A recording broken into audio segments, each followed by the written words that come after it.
Hi everyone, this is Tina with Dirt Therapy, and we are in mid-December getting ready for the holidays, and so it makes it a little hard to get out into the yard.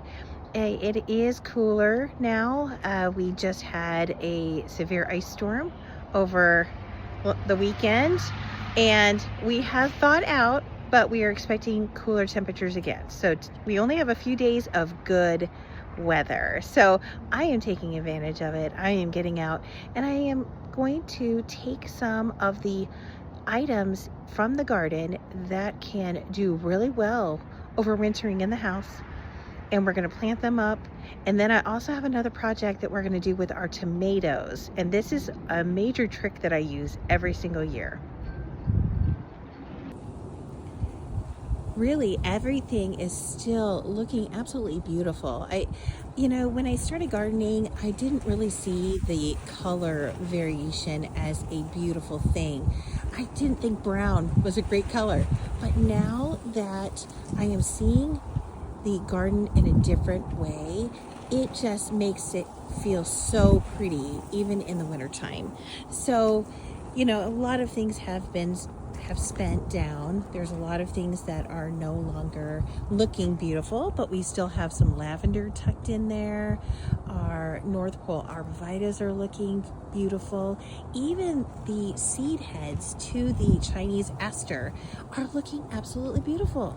Then we've got our sweet spires here that have their fall color. We've got the 9-bark there, that burgundy color that's holding on, and then the tops of the limelight hydrangeas, those buds look so beautiful, even brown. So I look around and I don't see that it looks so bad. But today I'm going to be working on getting some of this here. This is a lemon coral sedum. And as you can see, it's even had some nip of frost. It's still looking really good. I am very impressed with how it's looking. But it also dropped some babies down here. Look at this.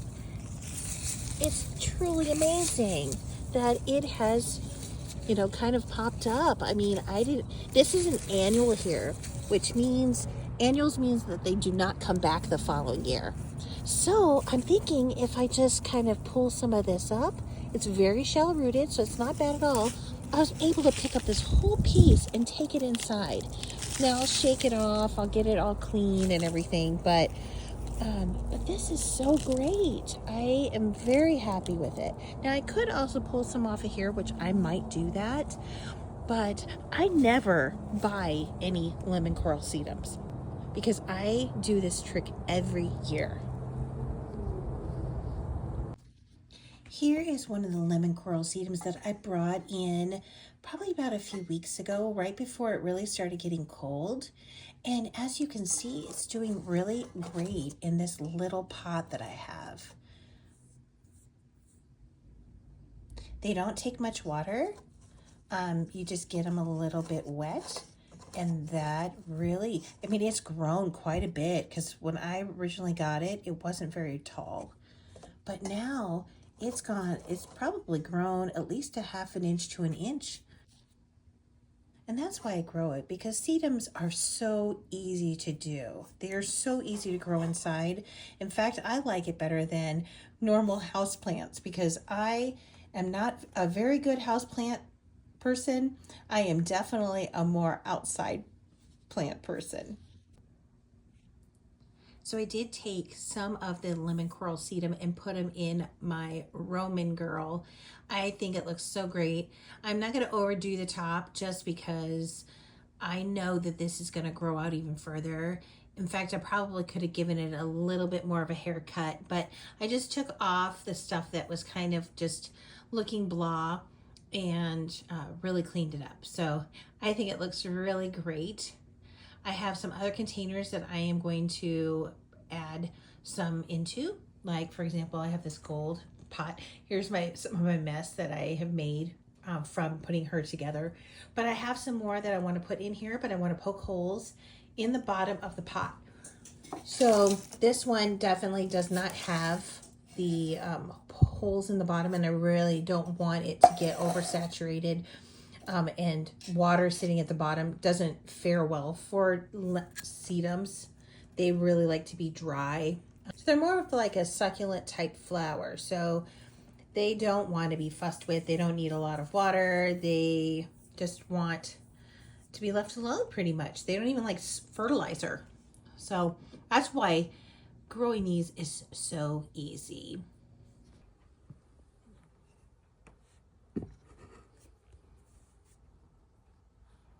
I think she looks perfect right here.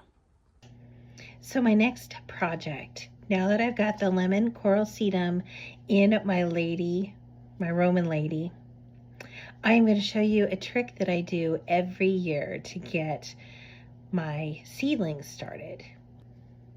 So every year when I grow my heirloom tomatoes, this happens to be the purple Cherokee. You can see a little bit of the purple here. Every time that I grow these, I will reuse the seeds that are inside. Now this only works for the heirloom varieties of tomatoes because hybrids are exactly what they say. They're hybrid of two different types of tomatoes to make them a little bit more productive or make them a little bit more disease resilient or pest resilient. Those are the reasons why you can't use a hybrid, because if you slice the hybrid tomatoes and you use them for this project that I'm going to be doing, you don't know which tomato you're going to get. So it could be a mystery pretty much. But heirlooms are exactly what they say they are. So that is the reason why I'm going to use this purple Cherokee. And all I'm going to do is create slices in this tomato, and then I'm going to put them in soil. And so I'm just going to put a layer of soil down, a slice of tomato, and then I will put a little bit of dirt on top. And the reason I'm just using these clear like solo cups. I'm using those because one, the light really works on helping with the germination, and I'm going to leave them in the windowsill, so I'll be able to kind of gauge if they need more water or not. You know, when you're working with seedlings, you're going to have to water them a little bit more often to keep it moist but not oversaturated and wet. So that is the reason why I am working with these. And I'm not even going to poke holes in them because it has a very tall reservoir. The water is not going to be wicking all the way to the top. So having a little bit of it on the bottom isn't going to hurt anything. So I'm not even poking holes in here. I'll just keep a tension of the water level as I water. And with it being clear, that makes it really easy. So I just use a seed starting mix. It is very light and airy, and it works really great for this project.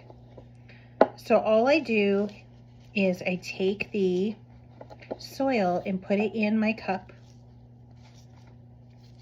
and I leave probably a little bit here. I'm going to turn the camera around and I'll show you how much I leave. So that's about how much I leave on the top of each of my containers. So I'm just going to fill up these containers with the soil. And seed starting soil is a lot less dense. It allows the water to really move through the seeds, so that way it's not displacing them or doing anything, and it just keeps it really light. So I just use a very light soil. I think that is good enough for now. Okay, I've sliced up the tomatoes, and if you can see there's seeds in each of these slices here. I haven't done it to where it's too thick. I just maybe a ½ inch or so. Of course, the more seeds you have, the better it is. But I'm just going to plop this on top here. And then I'm going to take the other one and just put those on there. Okay. Now I'm going to take additional soil here, and I'm just going to put a light layer on the top. So I'm sorry, my hand's in the way. Just a light layer on the top, just enough to cover them. Just like you would do with like when you're doing regular seeding of tomato seeds. You're not gonna bury them. You just want a light coat just sitting kind of on top of it. And last, I'm just going to spritz them with water just to get it all settled in. And I'm just going to repeat this for all of them.